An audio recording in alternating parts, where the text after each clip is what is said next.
Aloha. Can you all hear us? Okay, if I can have your attention, please. In the back, if you could give us your attention, we're going to cue everyone.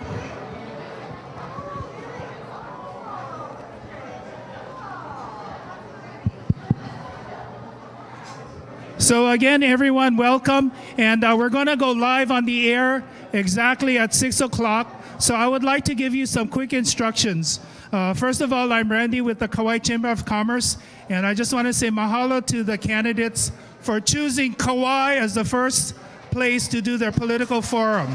So how's about a round of applause?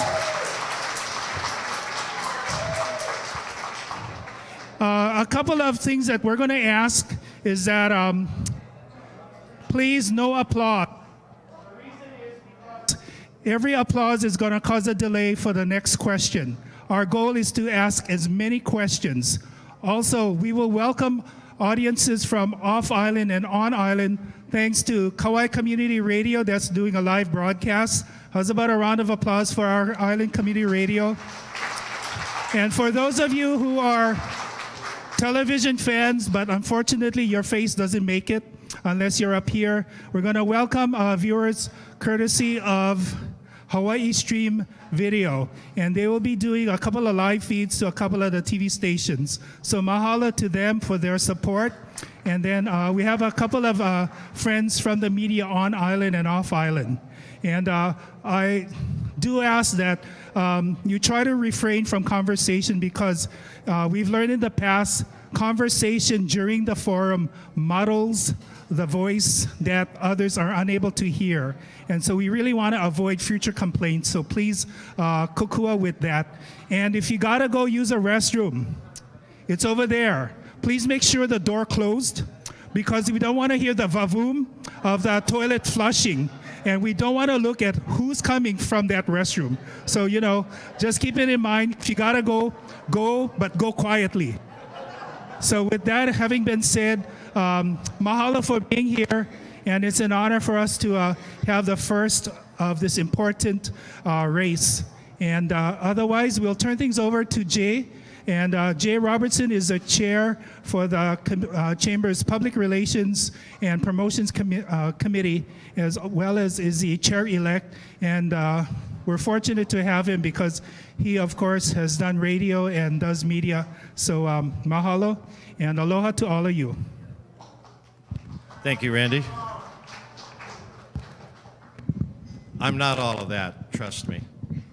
But welcome on behalf of the Kauai Chamber of Commerce. I thank you all very much for joining us along with our partners this evening in putting on this important forum. We have always stressed education as one of the foremost objectives in any campaign or election cycle here on Kauai. So I appreciate your time in coming and viewing our candidates, and we really appreciate the candidates for taking the time to join us, especially here on the Garden Isle, to let us know about their thoughts, concerns, and their positions on a variety of issues. It'll be a pretty straightforward forum tonight. I will give each of our candidates an opportunity to introduce themselves with an opening statement. I do have a series of questions. They will come from the podium only. We will not have an opportunity for you to ask, at least in the beginning. Whoa, they're going to make me louder than I need to be. And each candidate will have an opportunity to respond as well as to rebut what the other candidate has offered in their conversation and their statements tonight. At the end, we'll have another opportunity for them to present a closing statement, and then I invite you all to join our candidates and to join the chamber in the anteroom in the back. We will have some food and refreshments. Hopefully you'll be able to talk story with each of the candidates. If you have questions, I'm sure they'll be more than happy to answer them. So right now, let's get this program beginning. Let's meet our two Democratic candidates for the United States Senate.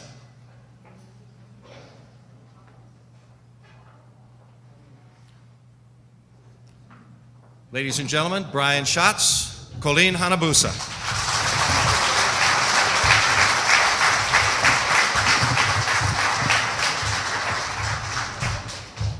Now, each of you hold very distinguished federal positions in our government, so foregoing the titles, if you don't mind, we will be a little bit more familiar here on Kauai tonight.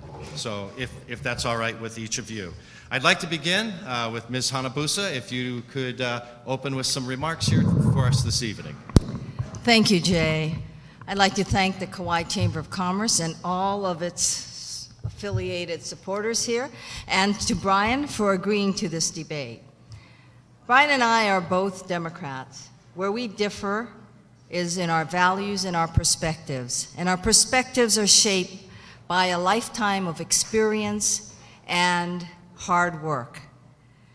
I grew up in Waianae, and that's probably no different than growing up in many of your small towns on Kauai. You know, I grew up in the back of my parents' service station, so I understood what hard work was, and I also understood clearly how we must all pitch in. I grew up pumping gas. I also remember with a lot of fondness this little stool that my jichang, my grandfather, made for me so that I could wipe the windshields and I could check the oil. In those days, we wiped windshields with rags, and the water was by sponge. As you probably know, for many of us, education was an important part of who we are and what we became. I feel that as the, quote, girl from Waianae, making it to Washington, D.C., a lot of it was through education. And the person I must thank for that sacrifice is my mother. She commuted me every day. You can imagine that, from Waianae to Honolulu from the 8th grade. That's about commuting from Hanalei to Lehui every day. And she did that because my dad did not want us to ever forget that we were from Waianae and that that community has been very good to us. And we must always know that was part of our identity. I went on after that to become an attorney and then ran for public office. My journey to the Hawaii State Senate was also a very good one.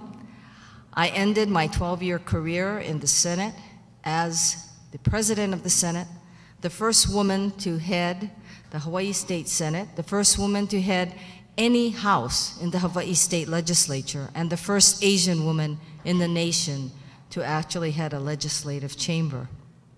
And I attribute a lot of that to my colleagues and people who I served with, because they're the ones who said, you should be the president. In 2010, I ran for the United States Congress, and we're very successful to many people's hard work. And one person who was there with me and is there with me now that I'd like to recognize is Irene Hirano Inoue in the front row here. Irene and Senator were with me in 2010, and Irene has been with me throughout this election as well, and I can't tell you what an honor that is. In 2010, I entered the United States Congress, House of Representatives, as a minority in the minority. The Democrats no longer controlled the House of Representatives. What that meant was, in order to be successful, you had to understand what it meant to be bipartisan, to be able to reach across the aisle. Because when you go from being president of the Senate to a minority within a minority, it's a very different task. But what I learned through that journey was what has made it so that I could deliver for Hawaii.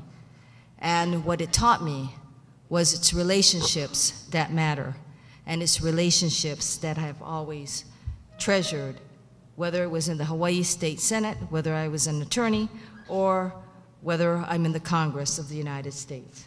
I also believe that that's what leadership is all about.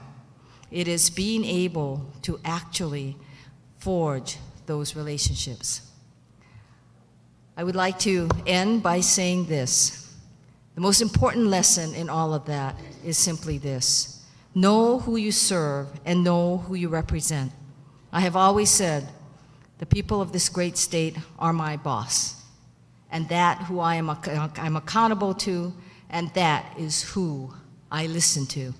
And I'm so honored that all of you are here to listen to us this evening. Mahalo, and thank you, Jay. Thank you. Mr. Schatz. Thank you very much. Thank you very much, Jay. Thank you to the Kauai Chamber, and thank you to all of the sponsors and the Kauai community for putting such an important event on. The people in this room, the people in this community, are the people that I think about every day when I work in the United States Senate on your behalf. Hawaii is the best place in the world to live, but it's not that easy to make it. It's hard to enter the middle class for people who aren't quite there yet, and for those of us who are in the middle class, it's hard to stay in the middle class. It's also hard to stay in Hawaii and keep your family together. We have 3 generations living together in my home. My wife, Linda, and our kids, Tyler and Mia. George and Ping Kwok, Linda's parents, live with us. George and Ping ran a chop suey house all of their lives. They lived the American dream. They came from southern China and started a Chinese restaurant in Kaimuki in Honolulu. And I'm lucky enough when I'm home to have Kwok's chop suey anytime I ask for it. The only thing he won't make is chasu because he has bad memories of the red dye in his fingernails. Other than that, I eat very well at home. George worked hard all of his life until his eyes gave out. And he became, like more than 200,000 people across the state of Hawaii, a Social Security recipient. There are more than 200,000 people across the state of Hawaii who get Social Security. And I tell you about my family not because it's unique, but because it's not unique. It's similar to everybody else's family across the state of Hawaii. People are just trying to get by on Social Security benefits. They're trying to afford college. They're trying to afford prescription drugs, and they're working hard to try to make sure that their kids and their grandkids can enjoy a brighter future. So when I introduced legislation to increase Social Security benefits and work with President Obama to try to decrease the cost of college or fight for equal pay for equal work, it's because these issues are personal to me. And I know that they're personal to a lot of people in this room. These are the values that I try to take to Washington, D.C. on behalf of all of you. I'm grateful that tonight is an opportunity to evaluate my record and Colleen's record. In the Senate, I've been able to get things done on behalf of all of you. To pass clean energy legislation and to increase federal funds for important Hawaii projects. And as chairman of the Senate's Tourism Committee, I'm working very hard to increase tourism and create local, good-paying jobs. Through my Water and Power Committee chairmanship, I'm able to promote Hawaii's Clean Energy Initiative and help our state become more sustainable. Through all of this, my North Star, my focus every day I'm in the Senate, remains thinking about families across the state of Hawaii who are trying to pursue their dreams, and my job is to try to help them. So Kauai, as you know, has a lot to be proud of. What's happening in clean energy, the incredible, exciting growth at Kauai Community College, the growth in tourism, the great small businesses that make this island special. My job is to try to help all of you to succeed. So I look forward to a great conversation tonight and the opportunity to talk story. Aloha. Thank you. All right, well, we've only got an hour and a half, so we might as well get this underway, and I'll start with an easy one. Give me your best filibuster. My best filibuster? No, I'm kidding. So we don't filibuster in the House. All right. Ms. Hanabusa, the Pacific Range facility here on Kauai is a very critical military asset for our island. What will you be able to do to ensure that it is a continued priority? I can tell you that I agree. It is a very important facility, and I can tell you what I've already done. The PMRF, by the way, as many of you know, will soon be called the Inoue Pacific Range Facility because of his dedication and his foresight in the preservation and in the creation of PMRF. As you know, the pivot to Asia Pacific is a goal and objective of President Obama, one that I share. So in this recently passed National Defense Authorization Act, which of course is the authorizing legislation for the Defense Department, we put in it many components of what Randy Forbes, a Republican, and I passed and put into bill, and it is called the Asia Pacific Regional Plan. And in that, that's been actually accepted, is the fact that we have language to say we are going to preserve Pacific Command's training ranges, which is PMRF. In addition to that, we've put in language to say the preservation of the easement around it. That was, I thought, one of Senator's most brilliant things that he did for PMRF. We all know of encroachment. We know of when urban developments come upon facilities. So he had the agricultural easement. So we have put in there to increase that agricultural easement. As you also know with North Korea, it is very important to continue to enhance and to protect the different kinds of research that are being done in terms of missile defense, which is what PMRF is the range for. When you look at, for example, what the Israelis have done with Arrow, it is that kinetic method of being able to detect as well as to intercept missiles that have been successful, launched from PMRF, and also a function of PMRF. So as we continue to fund all of those different components, it does then enhance and protect PMRF. There's also another component of PMRF that I think that everyone should be aware of. PMRF's existence then promotes many, many research and development projects. One of the most critical ones, I believe, for this island has been the algae. And I saw Ezra Kanoho there, who was a strong advocate of that. Now, what that is a form of DARPA funding 6 years ago by Senator Inoue, and it is continuing today, something that we had a major role in preserving, my office, and we did, and that was $14 million to the Hawaii Bioenergy Initiative for Kauai. All of that tied to PMRF and the success and importance of PMRF. No question, an integral part of our security and a major component of the pivot to Asia Pacific. Thank you. Mr. Schatz, a response. PMRF provides about 1,000 local high-quality jobs. It's a good neighbor, it's a major employer, and it has my full support. In order to make sure that it gets the support that it deserves, you need to have relationships with the key appropriators. And Senator Dick Durbin is the number 2 Democrat in the Senate. He's a good friend of mine. He's endorsed my candidacy. But more importantly, for the purposes of this discussion about PMRF, Maisie and I were able to get him to the state of Hawaii. We were, because of weather, not able to get him out to PMRF by helicopter. But we talked at length about what a jewel it is. And it's not just a jewel from the standpoint of what it does for our local economy here. It's also critically important as we endeavor in the Asia-Pacific rebalancing and as there is increasing possible aggression from North Korea, that our Missile Defense Agency has the testing ranges that it needs to be able to protect the United States and protect the United States' interests throughout the Asia-Pacific region. But all of that is theory. All of that is policy, and it's critically important, and Colleen and I agree on the authorization side. Where the rubber hits the road is on the appropriation side. And Dick Durbin is the chair of the Defense Appropriations Committee in the United States Senate. He is a friend of ours. He is a friend of Kauai.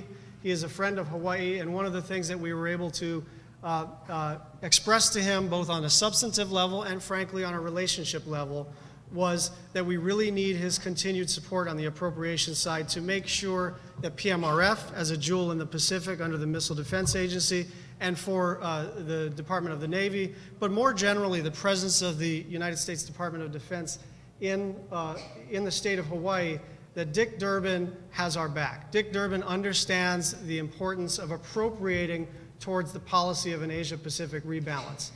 It is nice to talk about, but if you don't have resources behind it, then it's not going to happen. And we have the relationships in the Senate among the key appropriators to make sure PMRF doesn't just remain healthy as it is, but it continues to grow and get stronger and stronger. Thank you. We will continue with our 2-minute round. And Brian, this question goes to you. Do you support President Obama's plan to resolve the conflict in Iraq? Well, I think he hasn't developed a plan yet. The truth of the matter is they're considering their options. But I'll tell you what I think. I think there is no military solution in Iraq. There is no military solution in Iraq. There is no utility in the United States military getting engaged in Iraq. We have learned that lesson. We are not going to commit blood or treasure to that sectarian conflict. This is now up to the Iraqis. President al-Maliki has lost the confidence of the other sectarian groups that are seeking to, and successfully so far, breaking up Iraq. But that's what's happening there. And if there's one thing we learned over the last 12 years is you don't go in because you feel that it's urgent, but you have no plan. It's even worse than before in the following sense, that even if we were to consider airstrikes, there is no intelligence with respect to who we would be striking against. We do not have the ability to influence matters on the ground in a productive way using the United States military, and we should stay out. Now, we have to protect the United States Embassy. The embassy is the mechanism through which we're going to express our diplomatic efforts. And we need to protect the men and women who serve at the embassy. If there's anything that the Benghazi tragedy taught us, it's that we need to harden embassy security, especially in a situation that is emerging and is dangerous. And so I certainly support the hardening of the embassy, but I do not support any military action in Iraq other than that which is necessary to keep our embassy personnel safe. Thank you. Ms. Hanabusa. Thank you. And it's good to hear Brian's position, but let's understand what's going on. First of all, whenever we have appropriations for military spending, it always begins in the House. And that is why we passed a military appropriations measure. With it, the only amendment that addressed Iraq was my amendment, and it passed unanimously. Understand that though the president you may feel that you're not going to have boots on the ground, there are, as of today, I've been expected 1,000 troops. And he's just put in Apache helicopters, and in addition to that, we have drones. If I agree with our embassy, and if they are in danger, they should be withdrawn. They shouldn't be kept there in that situation. So what the president did was he invoked the War Powers Act, and by doing that, he can do basically whatever he wants for 90 days. The amendment that was passed requires him to come to Congress before he takes any further action. I believe that, unfortunately, we don't know why the president is doing what he's doing, because it is a sectarian civil war, and it is different. Look at the people who are involved. What you hear as the Priest Brigade was actually the Gaddafi army that we fought against between 2004 and 2008. Why are we there? The people have a right to understand and know why. And as we sit here, the troop numbers are growing. Why? Why get involved in a sectarian civil war? And that is why I've always taken a very strong position against that intervention, against the use of our people, boots on the ground. And even if he says there's no boots on the ground, under the War Powers Act, 1,000 will be there very shortly, 1,000. And the question again is why? Let us not make the same mistake. Let us know that we need a reason why we're there, an end game, and a strategy to withdraw. None of that is being said. It's unfortunate. We cannot get involved in Iraq. Thank you. Ms. Hanabusa, the next question is yours. What do you see as the most significant issue with the Veterans Administration's health care, and what do you see as a solution? The Veterans Administration health care, as you know from what has been reported, is an issue of the initial, quote, seeing the primary care physician and getting into the system. That is the wait list issue that we've heard so much about. And what we also, or what I have heard from many veterans, is that once they're in the system, they are, for most part, relatively satisfied with the service that they do receive. What we have to understand is why we are in this position. And I think it's very unfortunate that the president accepted General Shinseki's resignation and did not give him the same courtesy that he gave to Secretary Sebelius and giving him the opportunity to cure it, because I think someone like him understood and understands what the veterans were going to. We are at a critical time. We have an increase in the number of veterans who can avail themselves of the service, which they should. They should be able to.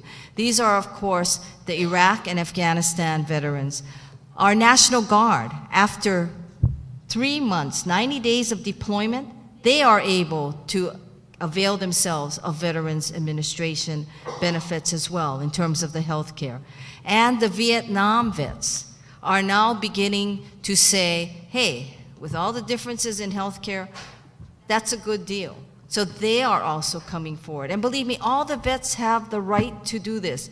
We have to find a way to be able to service them. So what we need to do is to make more primary care physicians available.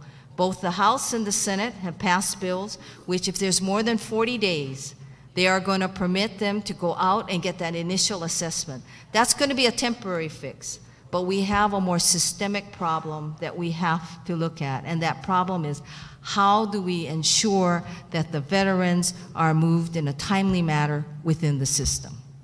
Thank you. Mr. Schatz. This is really a moral failure. We send men and women into hostilities, and we don't appropriate the funds to take care of them when they come home. This is a moral failure.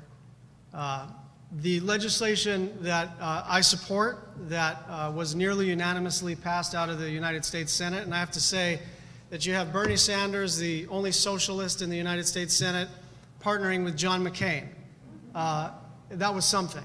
But it showed that we're still capable of bipartisanship periodically and to do the right thing. But let me just tell you what was contained in that piece of legislation. First, $500 million additional nationwide for VA. That's not enough, but that's a pretty significant down payment. And it was a big sea change. It was the first time the Republicans in a very, very long time were open to any additional funding for the Veterans Administration. Secondly, hiring more doctors and nurses, but understanding that we're not going to be able to ramp up capacity that quickly, so allowing people to get the private care that they need if doctors and nurses are not available, and being able to fire incompetent or dishonest managers. And that was an important piece, frankly, for the Republicans, but the Democrats agreed. Where Colleen and I disagree is she has proposed to expand the use of a Navy hospital on Guam as a key piece of the solution with respect to the VA system. She submitted an op-ed to the Advertiser, and let me just be clear. We have 127,000 veterans across the Asia-Pacific region. 117,000 of them are in the state of Hawaii. I don't think we should be investing in facilities on Guam that are going to take time and money and resources away from the state of Hawaii. We should be investing in capacity at veteran centers on Kauai and across the state of Hawaii, not throughout the Asia-Pacific region. Thank you. Brian, the next question goes to you. What are some of the sustainability projects, policies, and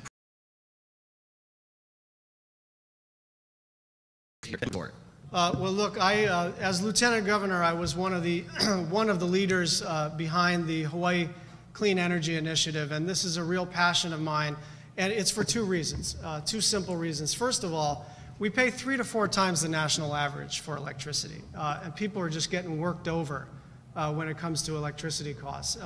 It's not just individuals, it's businesses, it's institutions, it's hotels, it's hospitals. It is very, very difficult to handle not just the cost, but the volatility of the price of energy. And look, the main thing that we can do is transform to a clean energy economy. We know that wind, not so much on this island, but wind in other parts of the state. On this island, solar is really the answer. Solar, rooftop solar and utility scale solar is really going to make a difference. There's also an area where I think we can make additional progress, and that is efficiency and conservation. It's not quite as exciting as putting up a solar panel or a wind farm or whatever it may be, but the best way to reduce our energy costs is simply to consume less energy. We are actually leading the nation among the best states in terms of efficiency and conservation because of a program that I helped to configure called Hawaii Energy, where people are able to do retrofits and actually save their own dollars. That's very important. I'm now the chair of the Water and Power Committee in the United States Senate, which has jurisdiction over certain parts of clean energy. And one of the things that I've learned through that process, working with Ron Wyden, who was the chair of the Energy and Natural Resources Committee, and the new chair, Mary Landrieu, is they are really impressed at what we've been able to do across the state of Hawaii. We have more than doubled clean energy in a short period of time. People need relief, and that's the main reason we need to move forward with clean energy, but it's also attracting attention and investment, not just from the federal government, but from the private sector. Thank you. Ms. Hanabusa. Thank you. First of all, let me clarify. I don't think Brian understands what Guam is all about. Guam is an existing hospital. The Navy has built it because of the move from Futemba. They're not going to use as many spaces on it, and the idea was to convert part of it so that it could service the Filipino veterans, it could service those in Guam, it could service those in CNMI and American Samoa. They have great numbers growing as well. I think the question here was about sustainability and what we've done. I congratulate Brian for looking at the Hawaii Clean Energy Initiative. But you know what? You got to give credit where credit is due. The Hawaii Clean Energy Initiative, which puts us ahead of the curve, even with the President's proposed carbon emission standard, is a result of an action taken in 2010. Brian wasn't there. Governor Lingle was the governor. And yes, she should have credit for what she did. And a democratically controlled legislature in Hawaii did that. And that is why Hawaii is so far ahead when it comes to clean energy. However, sustainability throughout the state. When I was Senate President, we did Sustainability 2050. And let it be very clear, sustainability is more than just energy, it is more than just agricultural, it is everything that you can think of. And the reason is because fundamentally, when we think about sustainability, what is it? When I was Senate President, we did a poll. Sustainability to many people, including myself, was the ability to have your children grow, the ability to see your grandchildren grow. And let me tell you, an important component of sustainability throughout the state is economic security. We need to have done that. So throughout the time that I look at what can we do to secure the jobs? What can we do to make people feel that they're engaged and that there is a middle class and that they can be a part of it or they can aspire to it? That's the programs that we have advocated for and are necessary for sustainability. Thank you very much. Colleen, the next question comes right back to you. What is your position on tax reforms that would either reduce or eliminate the mortgage interest deductions or the capital gains tax exemptions in regards to our primary residences and how it might impact our home financing? We have always looked at that particular issue, and I am one, and I've signed letters for the Board of Realtors about the fact that we should not lose that deduction, because that deduction is what is an equalizer for people who are buying their first home. If they don't have the ability to deduct those interest payments, they are not going to be able to make those purchases.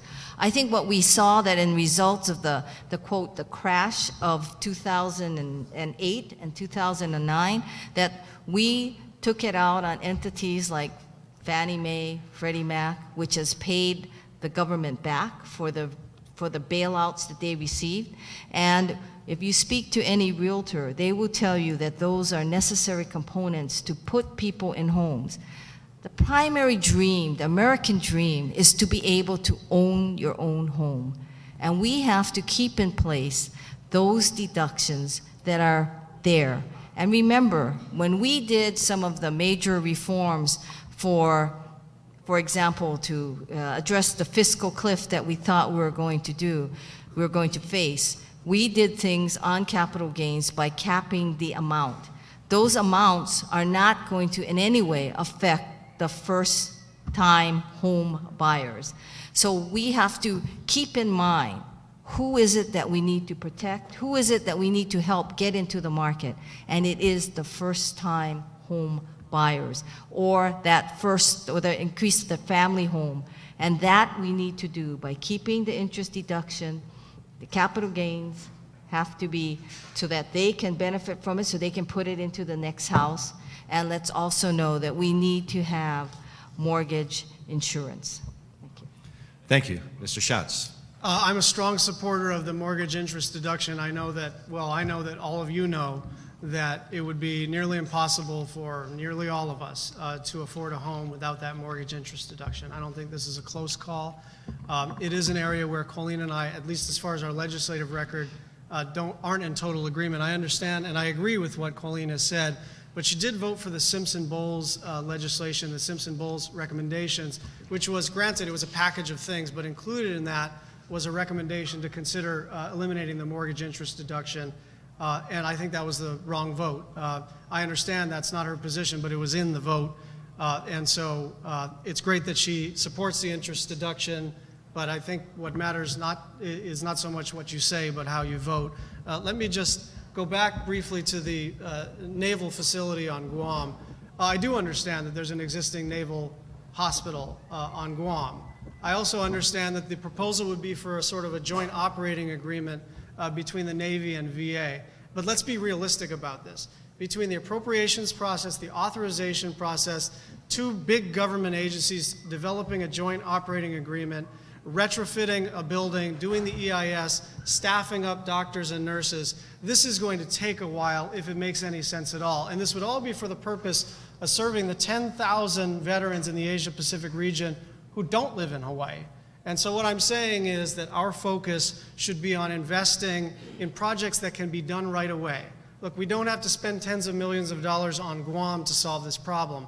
What we should do is hire more doctors and nurses and clinicians and provide reimbursements on the private side so that the veterans get the care that they need in Hawaii and now. Thank you. Brian, this is your question. What policies do you support that would pay down our multi-trillion-dollar national debt? Well, I think the most important thing to remember about debt and deficits right now is that 7, 8 years ago when people were talking about the Simpson-Bowles Commission, remember that? And they were targeting $2.5 or so trillion worth of deficit reduction. That the Congress, now they've done it inefficiently, they've done it in a way that has inflicted pain on the American economy, they have done it in a way that has undermined public confidence in government, but they have done it. They have actually, we have gotten to exceed the original deficit reduction targets in Simpson-Bowles. And so there are people who are in the Beltway primarily, they're in Washington, D.C., and they're sort of, writing for the Washington Post and writing for Politico and all those publications, and they think the most important thing is that we reduce the deficit to zero. Look, our deficit is going down, and it has been going down over the last 3 or 4 years, but middle-class families are struggling. That's the priority. People are paying 3 to 4 times the national average for electricity. Social Security recipients are afraid that their Social Security is going to get cut, and they get an average of $14,000 a year in Social Security benefits in the state of Hawaii. People can't afford homes. People want economic opportunities.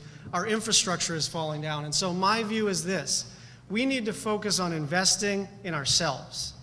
Deficit reduction was important when it was important, but look, we are getting our fiscal house in order. What we need to do is help middle-class families to succeed, and that's going to be my focus. Thank you. Colleen?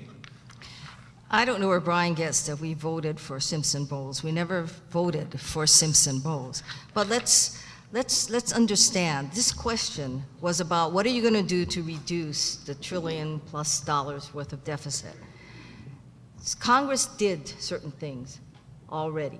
One is the caps. People think that there is sequestration, but on top of sequestration, there were caps on the spending. Congress has not touched that, so the caps continued.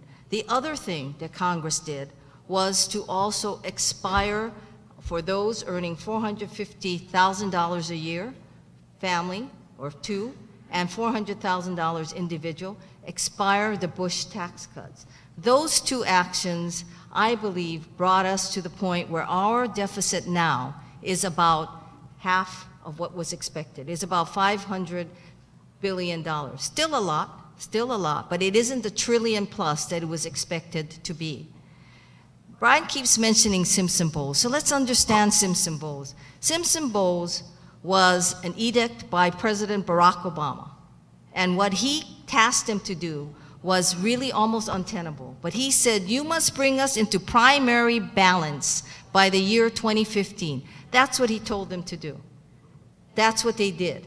They brought us into primary balance with their plan. But they also said in that document that, this is a talking point. This is where we should begin to discuss. If we have a problem, At least what the president did, and I give him credit for this, is he tasked a group to say, you go out, you bipartisan, you go out and you figure out how we can be in primary balance. Caps is their idea. Also, letting tax credits, the tax breaks expire, also part of their plan. At least Congress adopted a couple of them, and we are there, at least halfway there right now. Thank you. Colleen, I'll come right back to you, and of course, since it's a chamber event, I need to ask you a business-type question. What can we do that would improve Hawaii's import and export ratio? One of the things that we have all been looking at in terms of import and export, of course, is whether or not we will be venturing into free trade agreements. And as you know, we've had the Korea Free Trade Agreement that has passed. We have certain other of them that have passed to do that balance. The most important thing I think that we can do is export agricultural products. I think that is the one thing that countries internationally want from Hawaii. We also have to identify very clearly what is it that people want from Hawaii. Hawaii is a very exotic and a fascinating place for many, especially in the Asia area. They want things from Hawaii. We must find a way to market it, and that's really what the Hawaii Visitors Bureau sort of does indirectly, but we need to invest in that. We need to go out there and say, hey, this is what Hawaii has, this is what you want, and we can export it. I think when you look at the demand for food and the demand for what we can do, whether it's our papaya or it's our beautiful anthuriums or orchids, those are things that people internationally would want. And those are the types of steps that we must take. I also believe that it is also in our interest that we can also export in the terms of talent many of the things that we do so well, such as medical facilities, caring for the elderly. Those things other countries would want or could come to us for. Those are things that we do best, and that's what we need to maximize upon. Research and development that we do. Dual use, all those things are things that we could export. So we must clearly assess what is it that people are willing to buy and enhance that. Thank you. Brian.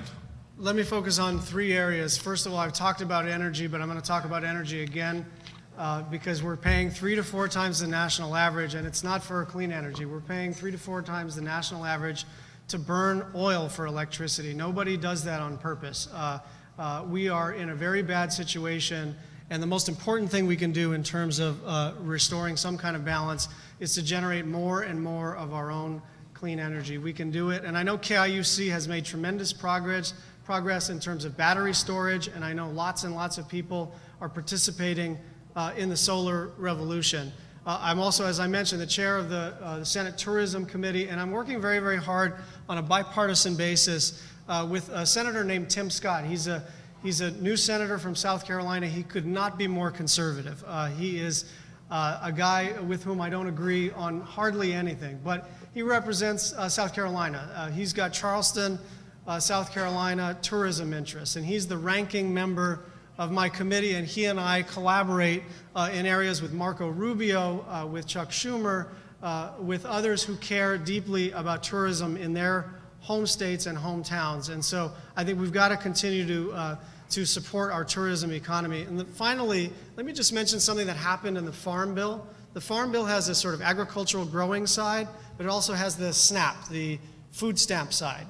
And one of the changes that we've made is to make it easier. There's about $500 million that comes to the state of Hawaii in SNAP benefits.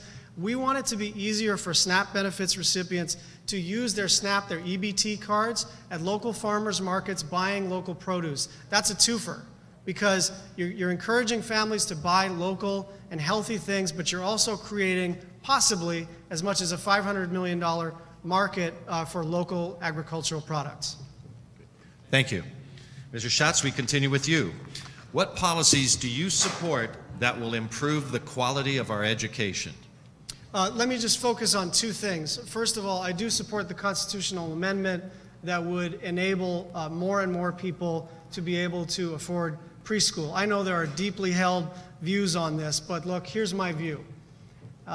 Kids are only 4 or 5 once, and they need the best possible opportunity when they enter kindergarten. We now know what all of us knew as parents in the first place, right? Which is that kids that get more attention academically, socially, they get more love, they get more stimulation, they do better in life. They also do better in school, they do better in terms of health outcomes, they do better in every single way. And now we have abundant brain science and lots of sociological research to back up what most of us knew as people in the first place, which is that the more we invest in kids from the time they're born until they're about 5 years old, the better they do, and it's one of the smartest possible investments that we can make. The second thing I'd like to focus on is college affordability. This is the middle class issue of our time. We are spending more and more on the federal side on subsidizing college through our Pell Grant program and our subsidized loan program, but we are getting a worse and worse deal on behalf of the students. Increasingly, young people and people who are transitioning into a new career are not able to use higher education as that ladder up. They're not able to take a culinary course or become a journeyman carpenter eventually, or pursue a degree in nursing because they just can't afford it. And we've got to reduce the student loan interest rate, which we made a good down payment on last year, but we've also got to make sure that every college administrator, public, private, for-profit, nonprofit, wakes up every morning thinking, what am I going to do to reduce the cost of college? And we've got to put some strings attached to the dollars that we put out there. We spend about $140 billion in higher education funding, but there are almost no strings attached when it comes to the total cost. We've got to change that. Thank you very much. Ms. Hanabusa. Could you repeat that? Because I thought the last question was about exporting, and it turned out to be about agriculture. What policies would you support to improve the quality of education? Thank you. I think the most important thing that we have to do, and I can give you a positive example of what happened, is you must find a way to have in the students a sense of pride and a sense of hope. Those are critical. And I tell everyone the example of that is Waianae High School's Sea Rider Productions. I know in Anahola they tried to, and they did develop a media program, but I don't think there's a program that's been as effective as Waianae High School Sea Rider program that we got our start, actually, thanks a lot to Senator Inoue and a HUD grant when we built the first Olelo studio. What that did was it gave the students the ability to feel that they were good and they were best at something. And the example that I give everyone of how it works is Waianae just had its graduation. And though we've had someone in the past before do it, it's been a long time. Waianae has a graduate from the Media Academy who just got accepted at Harvard. And she's off to Harvard. In the discipline that she received in that program, but it's the sense of pride and the sense of hope and the sense of accomplishment which is critical, especially for those students like people like me who grew up in Waianae, the need to feel that there is something out there.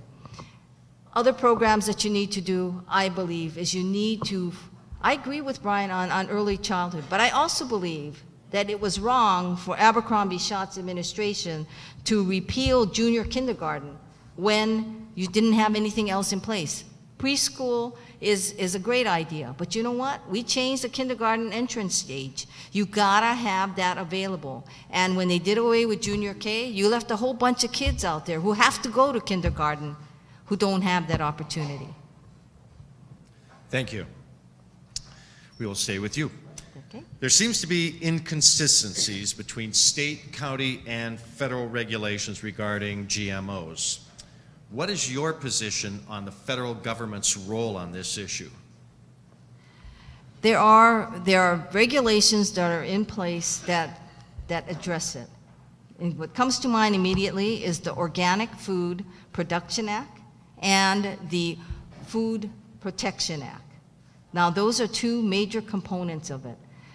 What the Organic Food Production Act did was it has a set criteria as to when you can say something is grown organically. And they go and they actually assess the procedures, and then they determine when you can put organic on your product. The discussion there has been on whether or not they can then say it's GMO free, because many of the components of how one is grown organically does not then qualify you to use GMO products.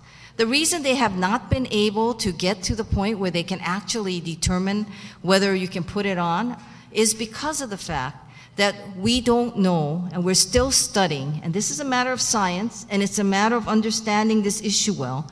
We're still studying what percentage of GMO-related products can be in a GMO-free label, simply because nothing is deemed to be GMO-free. Europe, there's a certain percentage that can have GMO in it, and they can still consider it GMO-free. So I think the federal government must continue to do what it's doing through its rulemaking process, and that is to continue to study and continue to decide when and how to address this product. Organic, no problem. They figured it out. They still need to know what we can do and what percentage of GMO products can be in something before they would say it's GMO free. So the federal government needs to continue to make that decision. Science needs to step up to the plate. We all need to step back and, I believe, have that discussion and understand what's going on. Thank you. Mr. Schatz. Well, nothing's more personal for a lot of people than this. Nothing's more personal than what you put on your table, what you put in your kids' bodies, and I understand the passions that this issue certainly has aroused, not just on this island, but across the state of Hawaii. People feel very, very strongly about this. I believe in home rule. I believe that the federal government doesn't have any business interfering with individual communities deciding what's best for them when it comes to this issue. I worked with a guy named John Tester. He's a pretty moderate Democratic senator from Montana. He also happens to be an organic farmer. And when the continuing resolution, which was it's just sort of an emergency budget resolution, passed just a little over a year ago, Speaker Boehner, and I don't blame, certainly don't blame Colleen for this, because I think people found out about it 3 or 4 days later. But Speaker Boehner inserted something called the Monsanto Protection Act into that piece of legislation. I worked with John, and I worked with Barbara Mikulski in the next appropriations round about 60 or 90 days later, if I remember correctly, to repeal the Monsanto Protection Act. I've also introduced legislation with Senator Sanders and Senator Boxer from California to clarify that it is not the federal government's role to interfere should a legislature or a county government decide to move forward with disclosure or consumers' right to know legislation. So my view is that this is a hot issue. It is an issue that communities have to contend with, and the federal government doesn't have any business interfering. Thank you. Brian, we'll stay with you. The next question, what is your position on the return of the super ferry to Hawaii? Not on Kauai, how about that? Look, there were so many problems with the super ferry. There were so many problems, and I think there are some people among us, who don't object in principle to the idea of a high-speed vessel taking people back and forth. But that thing was so badly done. It was so much of a violation, not just of the statute, which the Supreme Court determined, but also of a basic premise, which is you start with a community, you find out whether they want what it is that you're proposing to do. And that's not just common sense if you want to get a project done, it's also only fair. And so I know that former Mayor Hanneman is proposing, that we take another look at this. I don't think it's terribly realistic. I don't think it's a good use of all of our time. I believe it would again divide our community. I think we should focus on trying our very best, and this is very difficult with one incumbent airline running inter-island. It's very difficult with our shipping. I'm not going to try to sugarcoat it, but we ought to focus on growing our own food. We ought to focus on generating our own energy, generating our own economic opportunities. And I think the super ferry is an idea that was tried, that died, and we should probably leave it alone. Thank you. Colleen. Thank you. First of all, I want to thank Brian. He doesn't have to not hold it against me because I didn't vote for that act. I mean, I didn't vote for that continuing resolution, so I didn't vote in any way for the Monsanto Act. Super ferry is really an issue on various levels. First of all, there's the issue of whether or not they did it correctly in terms of the EIS, which the governor did not. And there's also the issue of whether or not we in Hawaii do need an alternative mode of transportation. Your specific question is, what do I think about the return of the super ferry? As to the two super ferries, let there be no question about this. They are now owned by the United States Navy. They have the two super ferries. One is in Okinawa, the other is in dry dock in Pennsylvania. I feel that there is a military use for one of the super ferries. And in fact, in the National Defense Authorization Act of last year, if you looked at it, and I think Brian also voted for it, you will see that there is room for a high-speed vessel to come to transport our troops in training from Oahu to Pohakaloa. The idea is that that super ferry would be used for that purpose. It's not going to be used for the general public's purpose, but let me tell you why I think it's important for us to have it. In the case of natural disasters, we need other modes of transportation. And nothing would serve us, I think, as well as that vessel. But it would be military in purpose. It has a military in purpose. It would be able to hold heavy equipment if we ever need it. And I think that's an alternative that we can also rely on. But whether super ferry returns or not, that's going to be a matter in terms of a new super ferry. It's going to be a matter of who's going to put that kind of investment out there for an alternative mode of transportation. I think the information that we gathered will be critical in understanding how it did and did not work. Thank you. Ms. Hanabusa, we're going to stick with you with our next question. For working families who are struggling to make their ends meet, how will a renewable energy plan lower their electric bills? You know, I think that any attempt that lowers energy will be beneficial to any working family, the energy cost. Because it's not only the immediate cost of electricity, it's not that, or the electricity, or the cost of power. It is really the investment into the future. And I think that the problem that we all have is lots of times when we think about investments or lowering things, we think about something immediate. What we need to think about is what is the long-term benefit. For example, if a family were to invest in photovoltaics or solar in whatever level that they can afford, with various tax credits and the ability to pay it off over time, many will tell you that in the long run, it has benefited them. The question is whether in the immediate time, their resources or their finances will permit them to do that. So renewable energy is an investment that I believe we need to do. And that's why I've been so thrilled to see when algae is looked upon, especially on Kauai, and what has been done in that original DARPA, which is the Defense Advanced Research Projects, and how they by the way, created the internet, and how that then facilitates it. We need to do that investment. And it cannot be looked at simply by how much we save every month. We have to look at it as an investment in the future, investment in a cleaner economy, in a cleaner situation so that our next generation do not have to be dependent upon fossil fuels to the extent that we are, and also that we can have a clean environment. Thank you. Mr. Schatz. Well, it's not just the price, it's the volatility. We all know we're paying too much for electricity, but it's also the unpredictability on any given month what your bill is going to look like. And again, I want to praise KIUC. I understand that they are making really good progress in terms of utility side battery storage. What is happening right now is that the cost of PV is going down and down and down. It's going down precipitously. It's not going down by little increments. It's going down really, really rapidly. And so there are really good opportunities for individual ratepayers to save money. And certainly it's in the rooftop solar space, and that's why KIUC is sort of racing to catch up with really the solar explosion that's happening in terms of what they call distributed generation. But there's also the utility scale solar. And look, I know KIUC, as recently as a couple of years ago, was looking very seriously at a sort of island-wide hydropower initiative.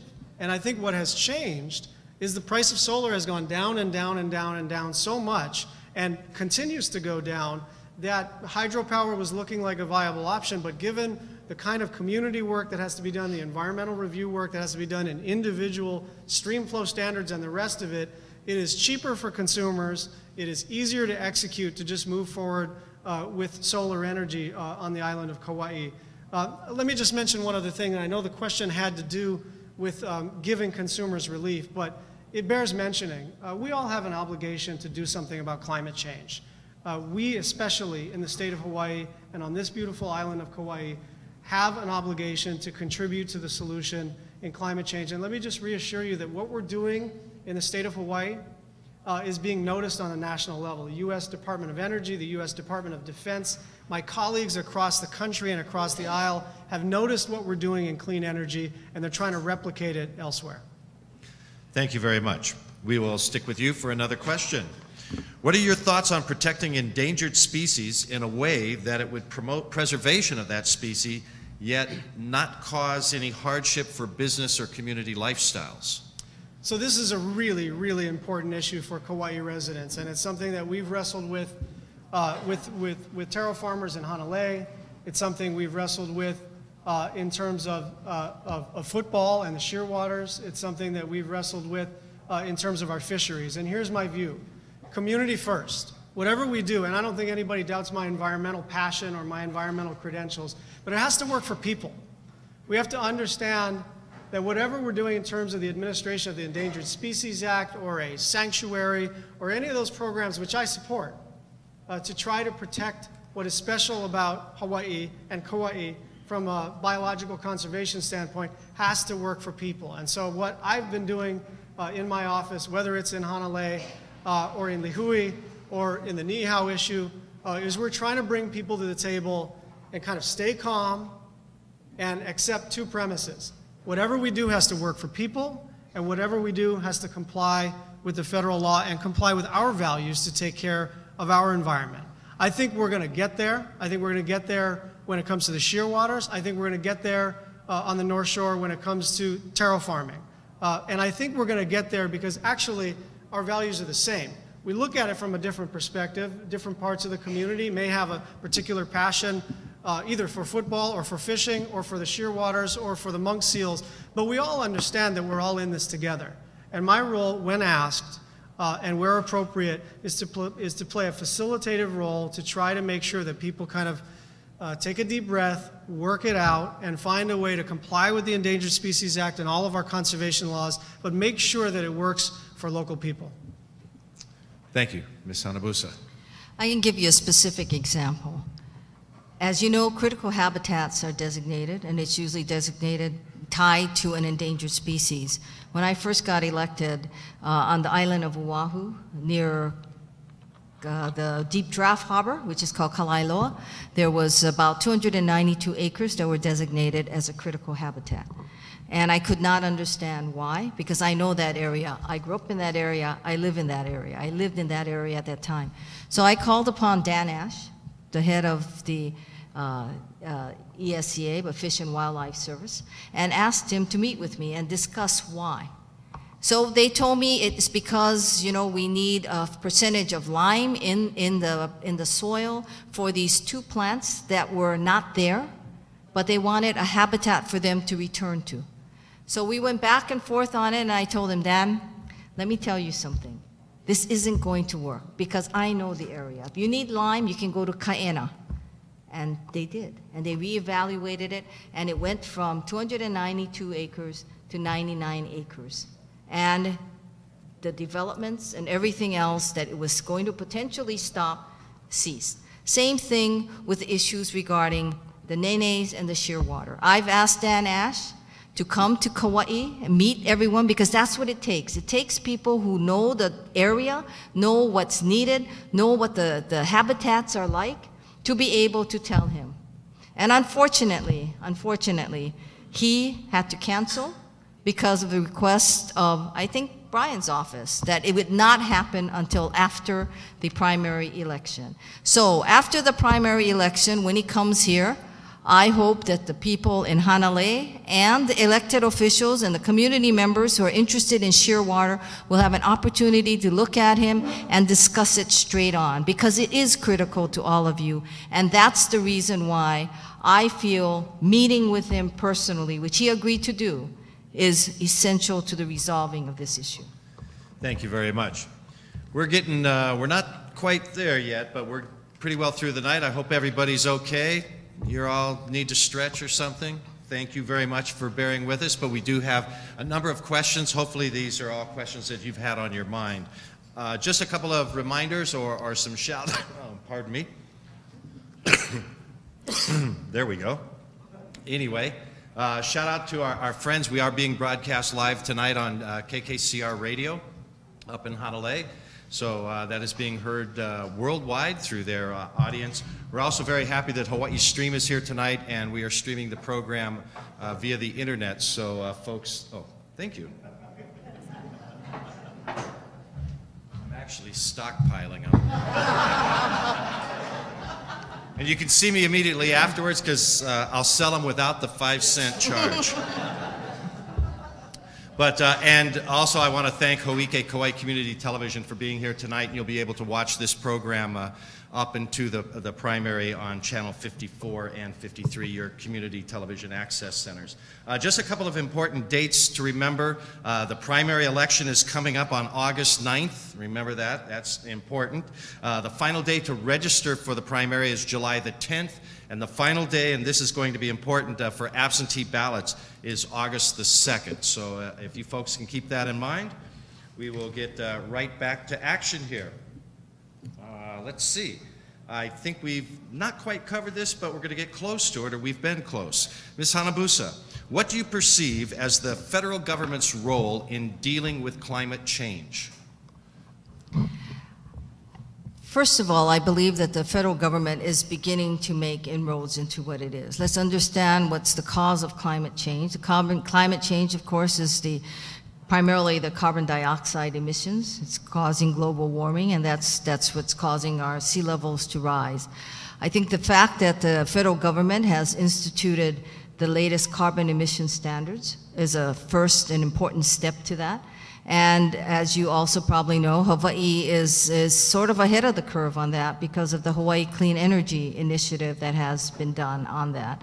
I think we also have to put more funds into the development of alternative energies. And you know, one department of the federal government that I'd like to give accolades to is Department of Defense. Kaneohe Marine Corps on Oahu will be 100% off-grid by the year 2015. If you go there, every surface is photovoltaic. The President said in his State of the Union address that the Navy and Marines will be 50% self-sustained by the year 2020. They have also gone out of their way to use biofuels and biodiesel in RIMPAC last time in 2012. I sat in our armed services and got hit. I mean, they said this is the waste of money, but the commitment was there that the only way we're going to know if these different alternative fuels work, and to then, of course, get us off of carbon, get us off of fossil fuels, is if we actually did that investment, and they did do that investment. Those are the kinds of steps the federal government must do. It must lead by example, and we have great examples of what it's done. On Kauai was leading in algae, and I think that those are the things that the federal government must continue to do in terms of investing in alternative energy. Mr. Schatz. Well, climate change is real, it's caused by humans, and it's urgent, and it's solvable. Those probably seem like pretty obvious statements to all of you, but trust me, if you're in the halls of the United States Senate, it is not taken for granted. So one of the things that I've worked very hard on is to make sure that the Democratic Conference is solid on this question of climate. And I helped to organize a Senate all-nighter. It wasn't a filibuster. I was able to drink coffee and go to the back and FaceTime my kids and all the rest of it. But it was 15 hours on the Senate floor continuously with 31 United States senators across the country. I mean, it was New York, and it was Al Franken from Minnesota, and it was Barbara Boxer, who was the chair of the Foreign Relations Committee and the Intelligence Committee, and Harry Reid. And what I saw as a body of work is an understanding that climate change isn't any longer an environmental issue. It's a security question, it's an economic question, it's a quality of life question. And what we were able to do is essentially flush out all the deniers. You now have, besides Jim Inhofe and Ted Cruz and 2 or 3 others, most of the Republicans are now silent on the question of climate change, which, by the way, is a huge improvement from where we were about 10 months ago, really. They are now saying something like, well, I'm not a scientist, so I'm not in a position to tell you whether climate change is real or not. Now, that's not, it doesn't sound great, but that's a big improvement from where we were. The president has done the right thing in terms of regulating carbon pollution under the Clean Air Act. That is the next fight. The next fight over the next 6 months and in the beginning part of next year is going to fight back against Mitch McConnell, who will try to repeal these regulations. Eventually, we're going to have to put a price on carbon, because that is what's causing climate change. And if we put a price on carbon, we will monetize our movement towards clean energy, and that's what we need to do. Thank you. Mr. Schatz, why are you the better champion for Social Security and Medicare? This is really personal to me, and I don't mean to say it's not personal to anyone else. I understand that there are more than 200,000 families across the state of Hawaii that depend on Social Security. $14,000 a year is the average Social Security benefit. I ran into someone in the airport today who told me, I won't give you the dollar amount, but he told me how much he takes in Social Security, and he thanked me for being so committed. But we need to do 2 things. We need not just to fight against those who would undermine Social Security. Remember, during the sort of debt and deficits moment 6-7 years ago, there were right-wing people who wanted to undermine Social Security totally, and then there were Democrats who only wanted to undermine it a little bit.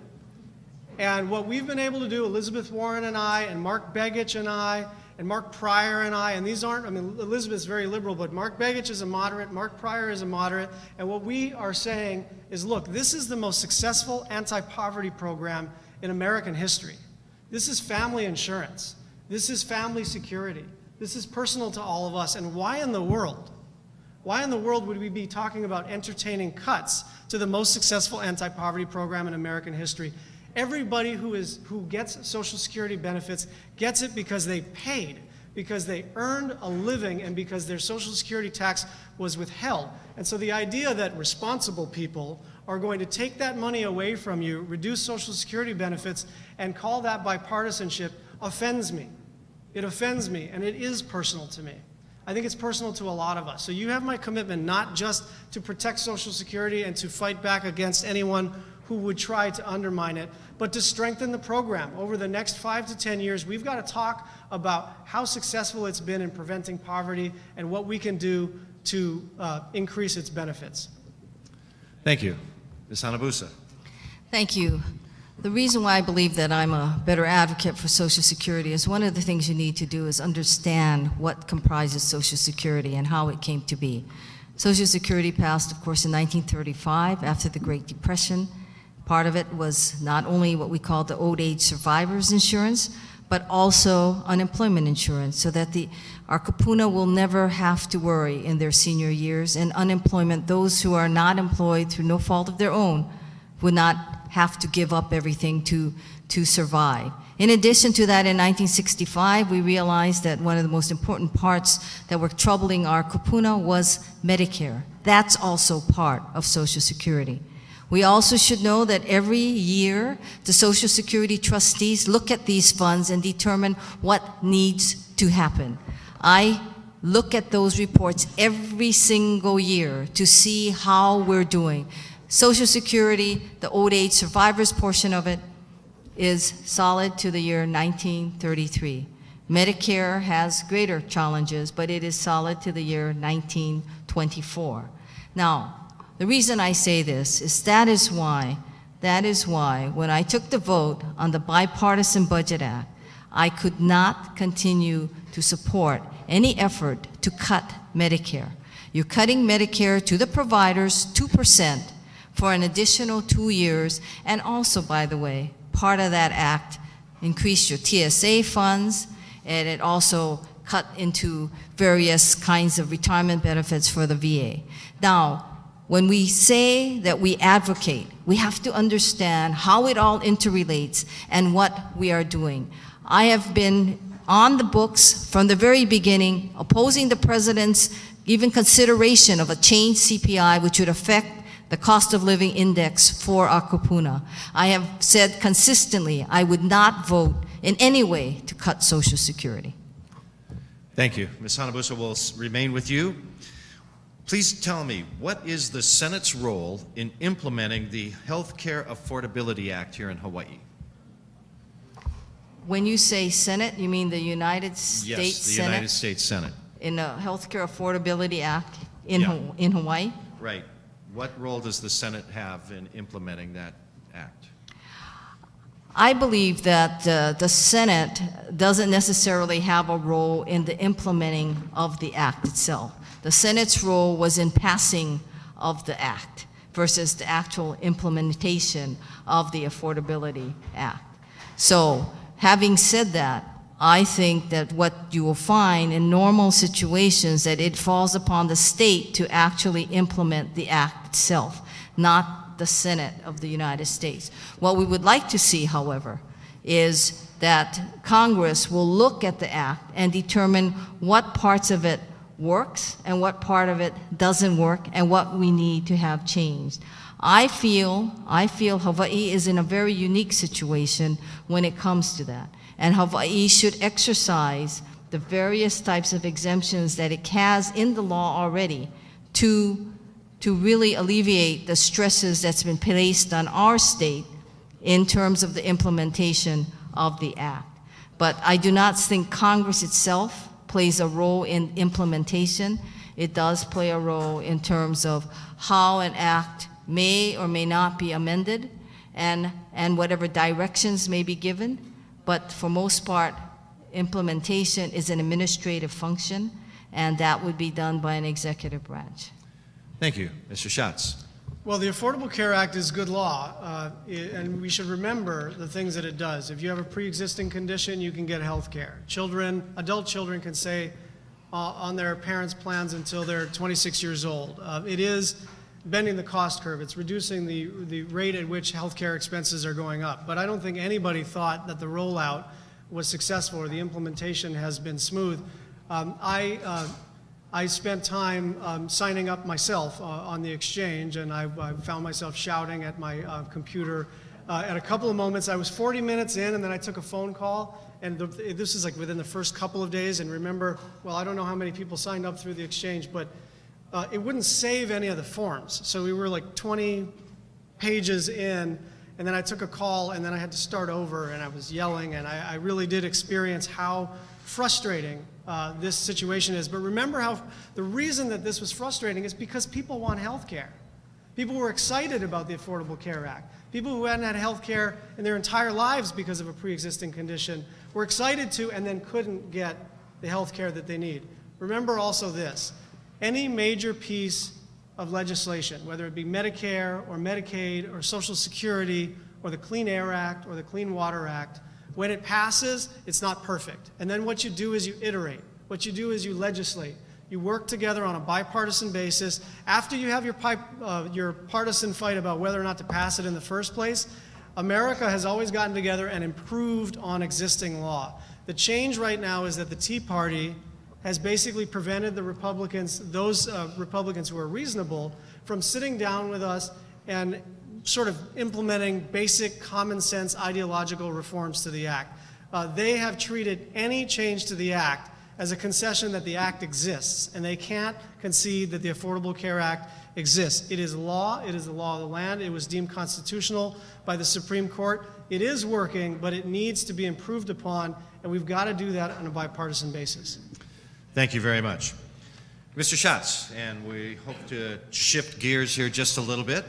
What are some of the accomplishments that you've succeeded in that have benefited the people of Hawaii while you've been in Washington, D.C.? Well, I think it comes down to relationships, appropriations, and legislation. I've been able to build relationships that have put me in a unique position to help Hawaii. I'm the only freshman senator with the chairmanship of 2 committees, Water and Power and Tourism. Also Hawaii, and we did this as a group, did well in the appropriations process. We actually saw an increase in federal funding in the last appropriation cycle. In the 2015 cycle, because of the sequester and various spending caps, it doesn't look as good, but we have time to fix it. But we did well in the appropriations process. Native Hawaiian health and education, the East-West Center, which was in deep danger of being cut or have their funding eliminated. Clean energy through the Department of Defense and the Department of Energy. We've done well in the appropriations process. And I think it also comes down to the extent to which your senator represents your views. And I have worked very, very hard on college affordability, on clean energy, on equal pay for equal work, on protecting and enhancing Social Security. In the Senate, you also need a bipartisan dance partner. And I've been able to navigate the legislative process and pass amendments to law, as well as freestanding legislation that the president signed with someone named Jim Inhofe and with someone named Johnny Isakson. Johnny Isakson is a senator from Georgia, very conservative guy. Jim Inhofe wrote the book about how climate change, he thought climate change is a hoax. So he's not the guy I expected to be working with. But Jim and I work together on important legislation, and that's what being in the Senate is all about. I have my views. When it comes to Social Security, when it comes to fairness and equality and opportunity for everybody, I won't compromise. But when there's an opportunity to work across the aisle and across the country on behalf of all of us, that's what I've been able to do. Thank you. Ms. Hanabusa. We agree on one thing, and that is that relationships are critical in terms of how we get things done. It is a very different situation when you are a minority within a minority. So to be able to, for example, remember all appropriation measures and all authorization acts begin in the House of Representatives. So when we talk about Native Hawaiian education, for example, it took the relationships with Tom Cole, at one point in time, the only American Indian in the Congress, all Congress, and Don Young from Alaska, to take a position with their caucus that the Native Hawaiian Education Act will be part of the appropriation measure, or they will join us and vote the whole thing down. That's what it takes. And it's relationships that are built. It is also the fact that I serve as the ranking member with Don Young on the Indian and Alaska Native Affairs Committee. It also, for example, for Hawaii, we talk about the pivot to Asia Pacific, and it is not merely a military pivot. In fact, I believe it has more importance to us in terms of an economic, as well as a diplomatic, and also a humanitarian component of it.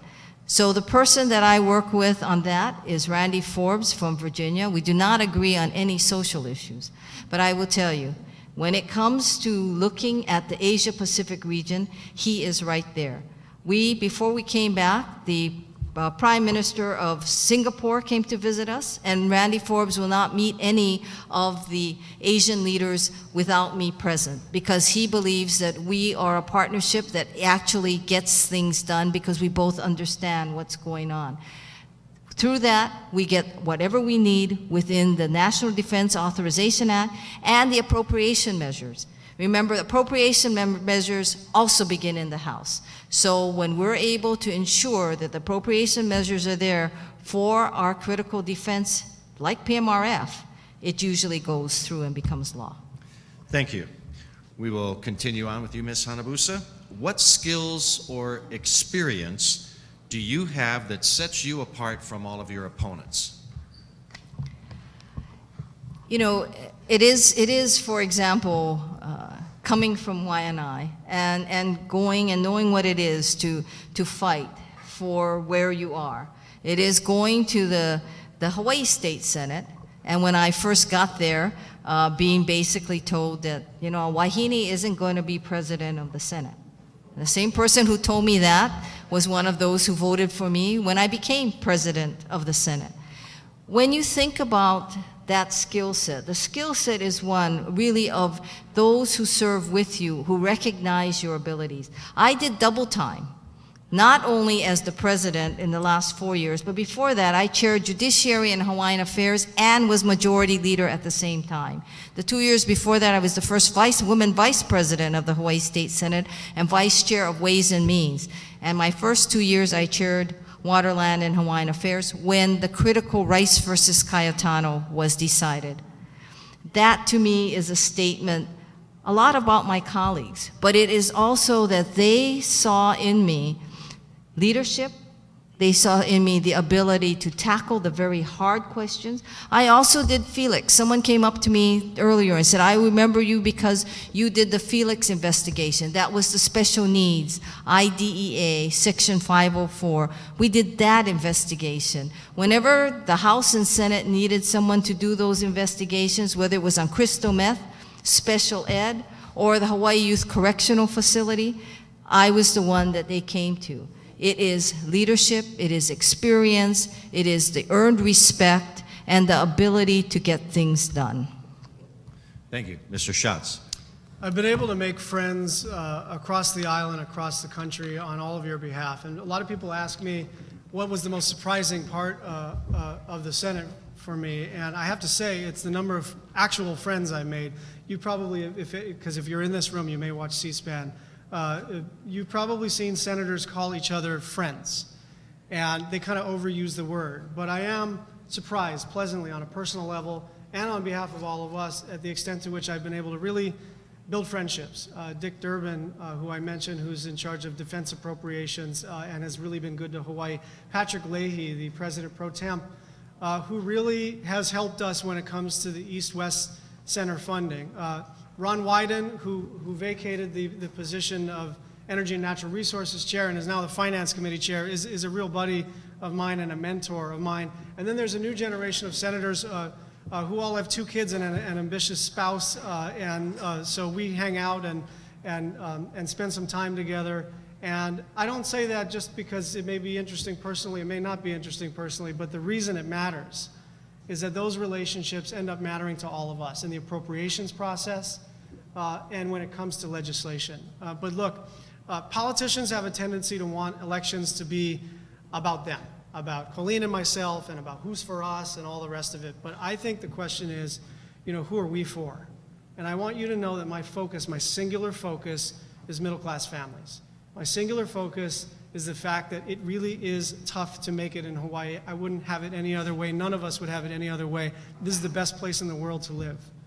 And the more I interact with people from all over the country, the more sure I am of that.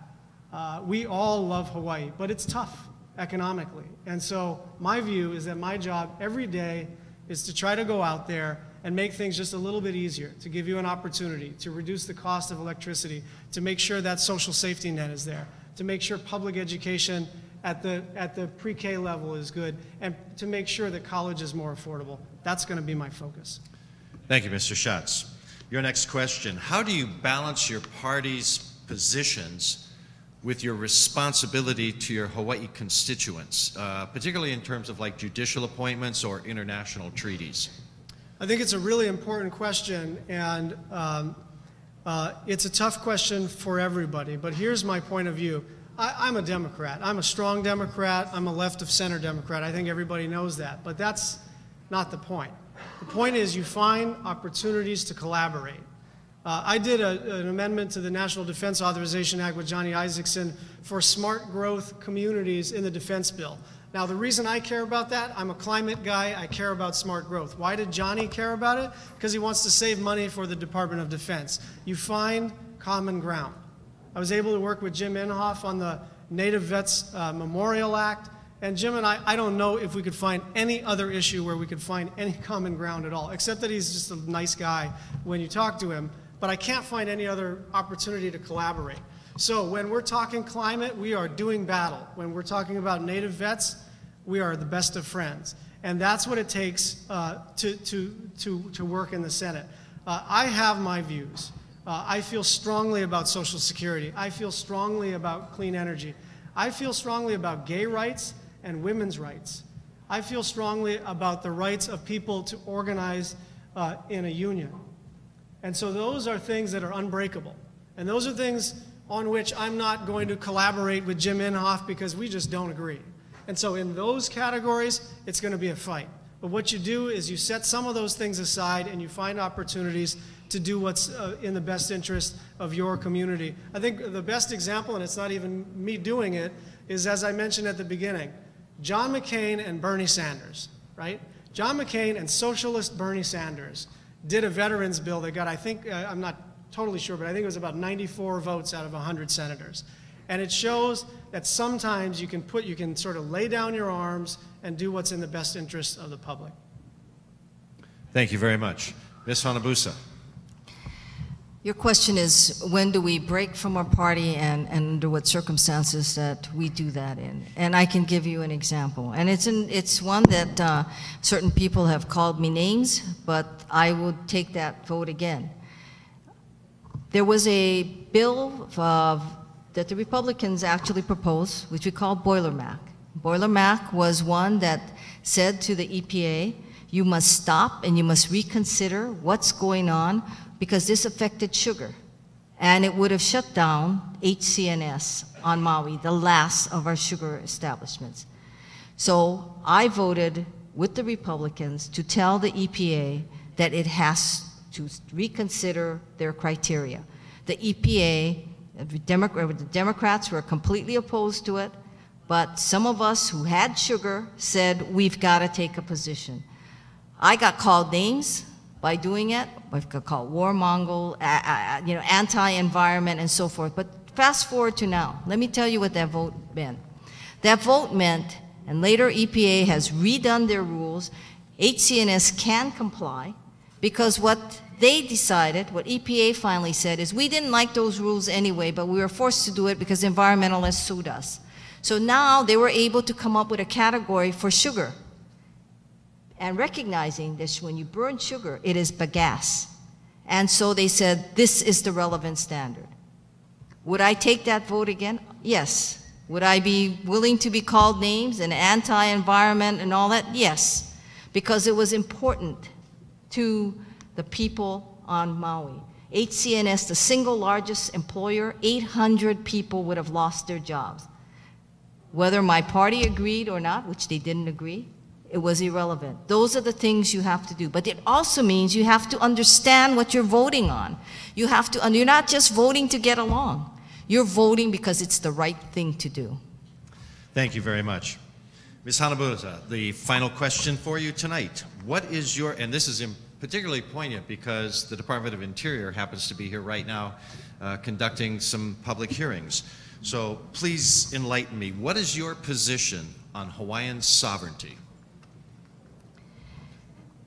Hawaiian sovereignty, as you know, first of all, let's understand, I grew up in the Waianae Coast. The Waianae Coast has the largest percentage of Native Hawaiians in the state, whether they're Department of Hawaiian Homelands beneficiaries or not. We have the largest percentage. I have always believed that the right to self-determine and what you would call sovereignty is essential for the Native Hawaiians, but that is a decision that they must make for themselves. They have to participate in the process and they have to decide, or they choose not to participate, but it is their decision to do. What we do in Washington is to advocate for that decision, whatever that decision may be. The DOI is here, of course, with this process called the Advance Notice of Proposed Rulemaking. They are not proposing anything. They're basically saying to the people, should we propose a rule which establishes or reestablishes, a critical word, reestablishes a government-to-government relationship with the Native Hawaiian community. I've been watching the hearings. I believe that they're very hard to watch at times, but I am enlightened by the fact that the people are participating because that is the most important part. Know that what they are looking for are written comments.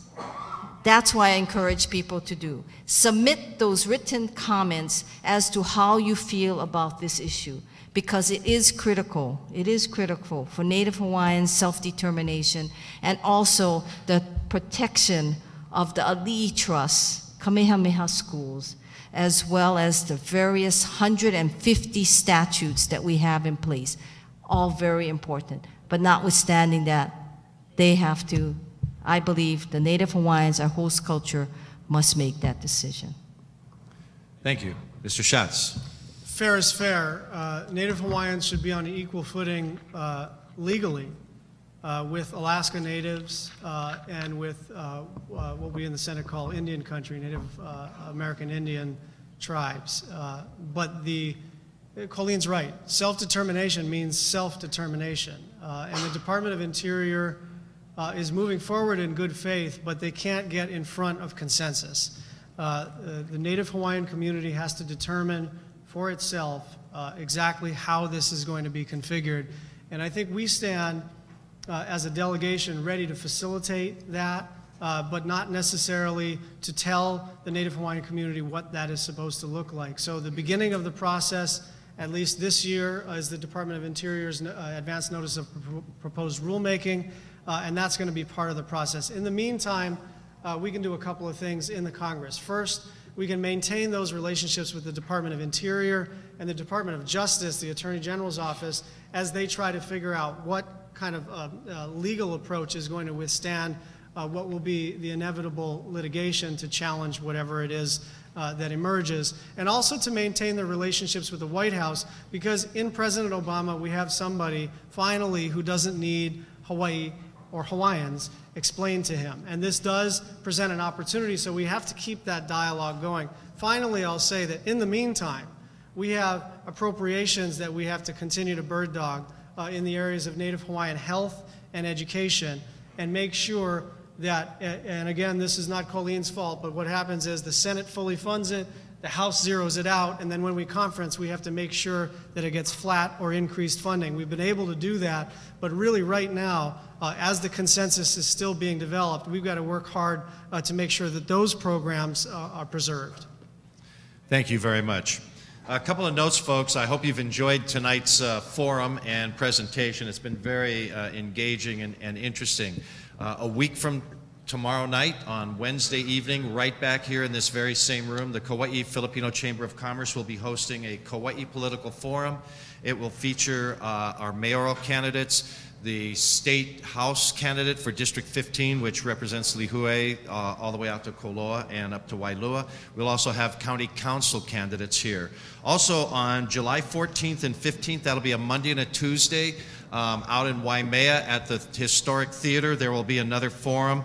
The first evening on Monday will feature the mayor as well as District 16, the West Side District there, and then the following evening they will have the county council candidates out there. So we are now officially full swing into our election season. I want to thank you both for being here, and right now give you another opportunity.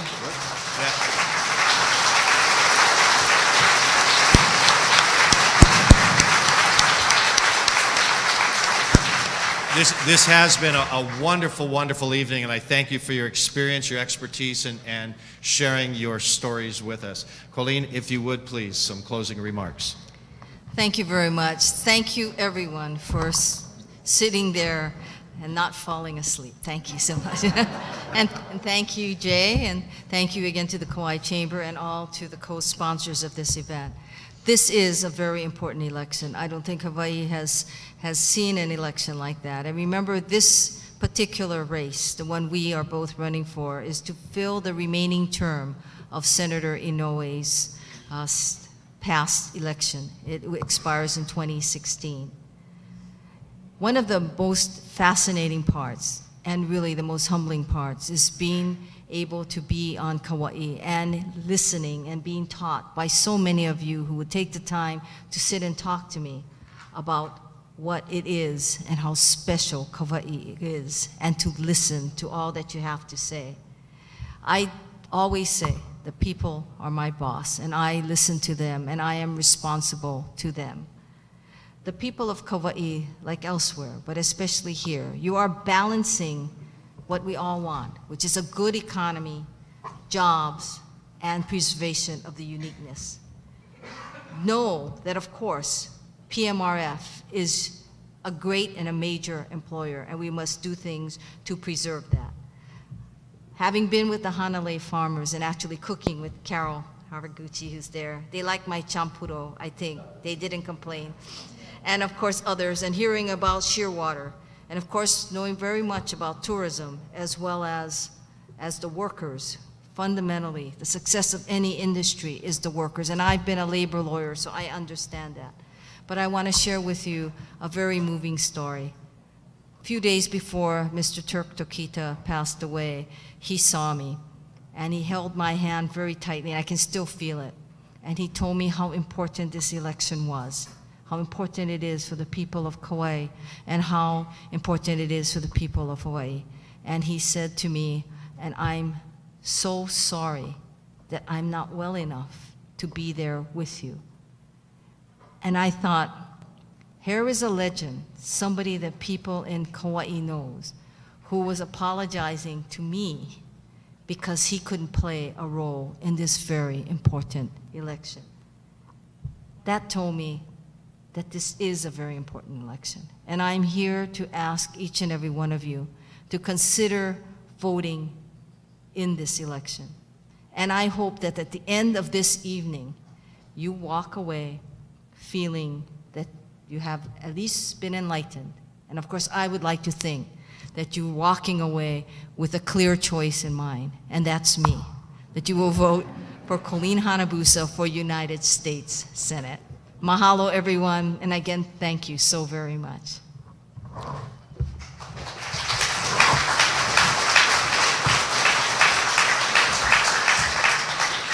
Mr. Schatz. Before I start my closing, I want to say hello to my chairman, Ezra Kanoho. You have been a mentor and a friend for nearly 2 decades now, and I just wanted to extend my aloha to you and your ohana. Thank you so much for your support and your mentorship over the years, Ezra. So maybe you're a leader in a nonprofit organization or a coach in Little League, a business leader, a church member, or active in public or private education. Whether you're in the United States Senate or you're someone who pitches in wherever help is needed, you're in public service. You're putting your values and your priorities to work in the service of others. That's exactly how I try to approach my job as your senator, to take our shared values to Washington. That means voting to protect Social Security every time someone tries to cut it. And it means pushing to strengthen and increase Social Security benefits for our loved ones. Putting our values to work means fighting for an economy that works for everyone, families, not special interests. Because no matter how often we hear about powerful special interests in Washington, D.C., you and I know nothing is more powerful than the love and the dreams we have for our children. For me, public service isn't about what chairing 2 Senate subcommittees adds to my resume, or what President Obama's endorsement does for my candidacy. It's about putting those chairmanships to work, promoting Hawaii tourism and clean energy, and working with the President to make college more affordable and equal pay for women a reality. It's about making sure our Kauai community and our state continue to receive our fair share of federal funds. I'm profoundly grateful for your attention to this debate. I'm profoundly honored to put our shared values to work as your United States Senator. And I'm profoundly humbled to ask for your vote. Mahalo.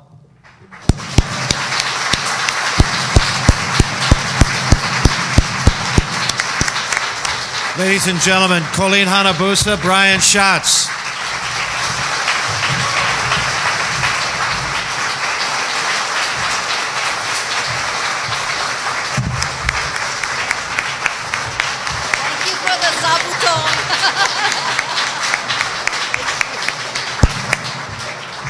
I want to thank Roy for my zabuton. Thank you very much.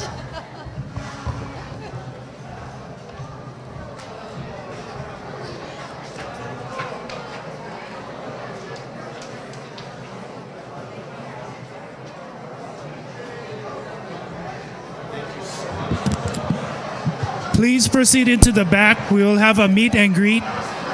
Please proceed to the back. We'll also have a meet and greet.